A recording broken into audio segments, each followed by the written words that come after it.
ओम शांति। बाप दादा मधुबन। आज की मधुर मुरली 20/10/2023। मीठे बच्चे, देह सहित सब कुछ भूल एक बाप को याद करो, तब कहेंगे माँ तेले बच्चे। इस पुरानी दुनिया से अब तुम्हारी बुद्धि हट जानी चाहिए।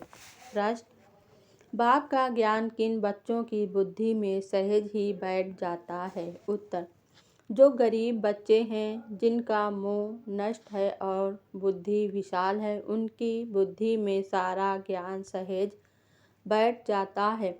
बाकी जिनकी बुद्धि में रहता हमारा धन, हमारा पति, वह ज्ञान को धारण कर ऊंच पद नहीं पा सकते।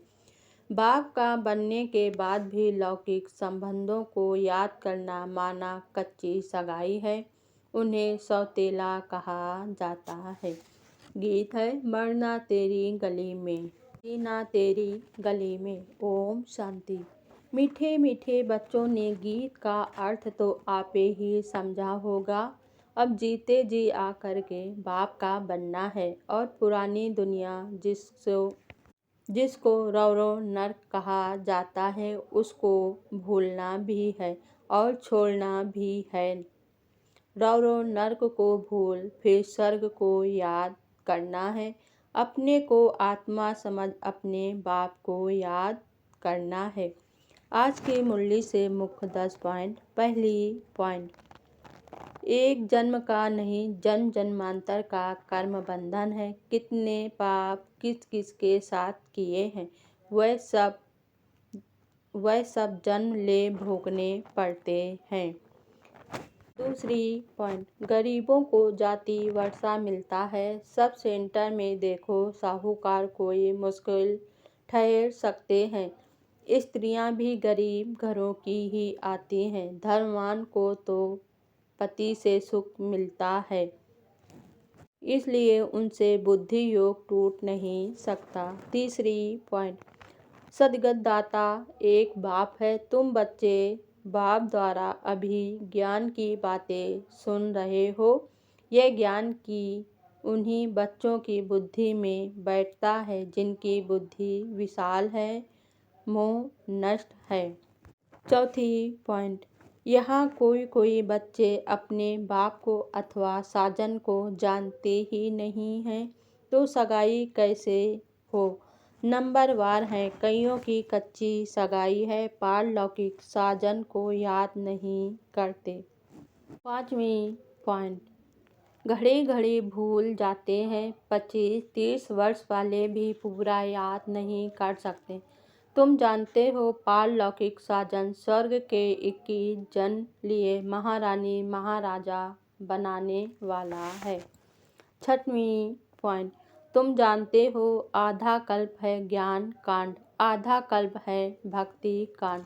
ज्ञान कांड में तो 21 जन्मों का वर्षा मिलता है। सतो प्रधान, फिर सतो प्रधान से नीचे सतों में, फिर सतों से गिरकर रजों में आना है।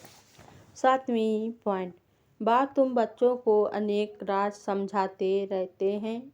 तुम अभी स्वर्ग का वर्षा पाते हो। तुमको श्रृंगारते हैं, महारानी बना देते हैं। ऐसे साजन से बुद्धि योग न रखना, यह तो बड़ी भारी भूल है।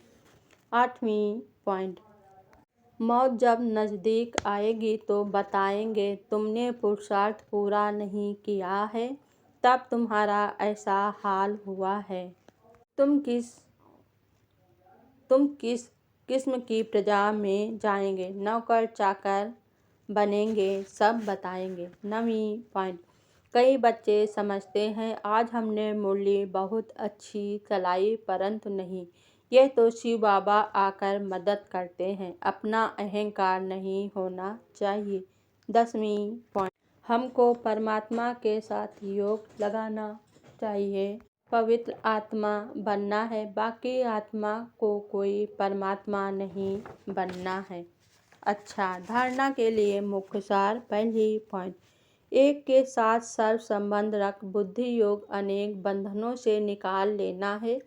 एक के साथ पक्की सगाई करनी है, बुद्धि योग भटकाना नहीं है। दूसरी पॉइंट, बाप समान मुरलीधर बनना है, मैंने अच्छी मुरली चलाई, इस अहंकार में नहीं आना है, बादल भरकर वर्षा करनी है, पढ़ाई की है तो सेंटर जमाना है। वरदान है आज का, बाप को सामने रख ईर्षा रूपी पाप से बचने वाले विशेष आत्मा भव। ब्राह्मण आत्माओं में हम शरीक होने के कारण ईर्षा उत्पन्न होती है। ईर्षा के कारण संस्कारों का टक्कर होता है, लेकिन इसमें विशेष सोचो कि यदि हम शरीक किसी विशेष कार्य के निमित्त बना है तो उनको निमित्त बनाने वाला कौन? बाप को सामने लाओ तो ईर्षा रूपी माया भाग जाएगी। अगर किसी की बात आपको अच्छी नहीं लगती तो शुभ भावना से ऊपर दो, ईर्षावश नहीं, आपस में रेस करो, रीस नहीं तो विशेष आत्मा बन जाएंगे। स्लोगन है आज का, बाप को अपना साथी बनाकर माया के खेल को साक्षी हो देखते चलो। ओम शांति।